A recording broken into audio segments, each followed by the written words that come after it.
నిరీక్షణ prayer house మరియు centres సంఘముల తరపున ప్రభువైన యేసుక్రీస్తు నామంలో మీ అందరికీ నా వందనములు. ఈరోజు దేవుని వాగ్దానం సామెతల గ్రంథం 16వ అధ్యాయం 3వ వచనం. నీ పనుల భారము యెహోవా మీద ఉంచుము. విశ్వాసులు అతి విశ్వాసంతో ఎప్పుడూ పనులు ఆరంభించకూడదు. అన్ని విషయాల్లోనూ దేవుని చిత్తాన్ని వెతకాలి.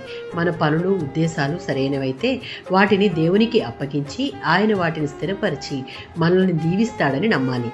37వ సంకీర్తన 4-5 చరణాలలో యెహోవాలో ఆనందించేవారు తమ హృదయం కోరికలు సఫలం కావడం చూస్తారు. ఎందుకు అంటే అవి దేవుని సంకల్పానికి అనుగుణంగానే ఉంటాయి. తమకు ఏది ఉండాలని ఆయన కోరుతాడో వారు అదే కోరుకుంటారు. మన జీవితం, మన మార్గాలు అనిశ్చయం. మన భారాలు మనకి బరువైనవి. దేవునిపై నమ్మకం ఉంచే వారికి తమంతట తాము చేసుకోలేని వాటిని దేవుడే చేసి పెడతాడు. 55వ సంకీర్తన 22వ చరణం. ఈ వచనంలో దావీదుకు తాను అనుభవిస్తున్న బాధలు భరించరానివి అనిపించినప్పటికీ వాటి విషయంలో తాను ఏమి చేయాలో అతనికి తెలుసు. తన ప్రతి భారము దేవుని మీద మోపి ఆయన చిత్తానికి వదిలేశాడు. దావీదుకు దేవుడే అండగా ఉండి ఆ యొక్క క్షణాల్లో నడిపించాడు. ఫిలిప్పీలకు రాసిన పత్రిక 4:19. దేవుడు మన గురించి ఆలోచిస్తాడు. తండ్రి తన పిల్లల విషయం శ్రద్ధ తీసుకుంటున్నట్లు మన గురించి ఆయన శ్రద్ధ తీసుకుంటాడు.